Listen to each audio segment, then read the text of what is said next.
Растопила ли эта история сердца чувашских чиновников? Кто следит за этим домом сейчас? И есть ли надежда, что уникальное строение обретет вторую жизнь? Вероника Павлова вместе с оператором Дмитрием Макаровым съездили по следам репортажа в Урмарский район.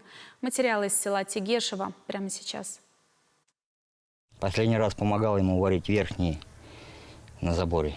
Варил ему. Элементы, да, вот эти живности? Вот он последний, что сделал. Еще 2 года назад плотник Василий Бородков пекся над своим строением, рассказывает сосед Алексей Иванов. Приваривал элементы, в общем-то, жил мечтами когда-нибудь нанести на них свежую краску. Старо облупилась, непорядок.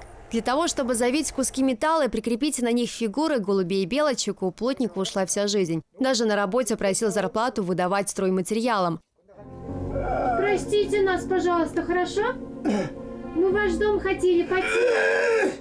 В последний приезд наша съемочная группа застала Василия Бородкова живым. Да только пообщаться не удалось. 80-летний мастер захворал, почти не разговаривал, а доме вовсе переписал на своего односельчанина Сергея Кондакова. Лишь бы кто-нибудь навещал, да и горячим супом кормил. Единственная родная сестра в доме престарелых. Надеяться было не на кого. Он кому только не подходил, кому только не предлагал он свой дом. Вот, ему оставлю тому.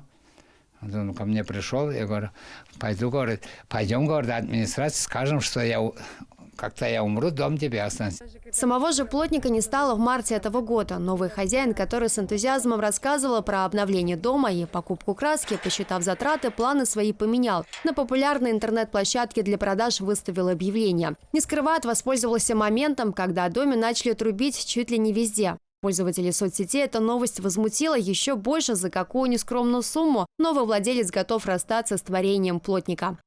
Человек всю жизнь посвятил этому дому, душу вложил, а его старания оценили в бумажку.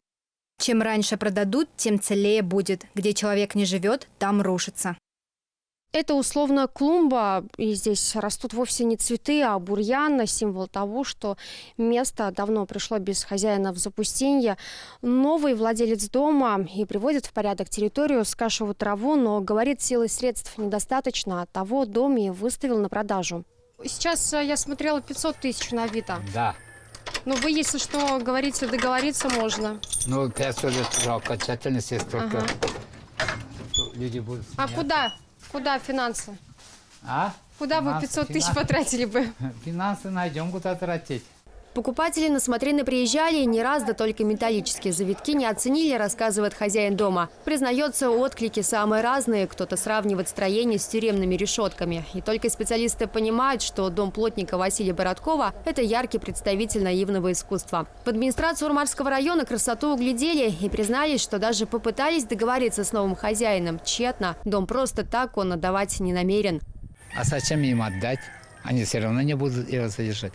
Попытки достучаться до местных инвесторов были, признаются в местной администрации, пока безуспешно. О том, что сложности не миновать, чиновники понимают. Знаменитый дом находится вдали от райцентра, да и вообще чуть ли не на границе республики. Но интересующихся наивным искусством оказалось немало. В райадминистрации рассказывают, периодически звонки поступают, туристы спрашивают дорогу к дому плотника. Есть планы по созданию дома-музея, но пока они призрачные, делится начальник отдела экономики администрации Урмарского района Леонид Степанов. Изначально имущество необходимо оценить, чтобы его выкупить. А что дальше?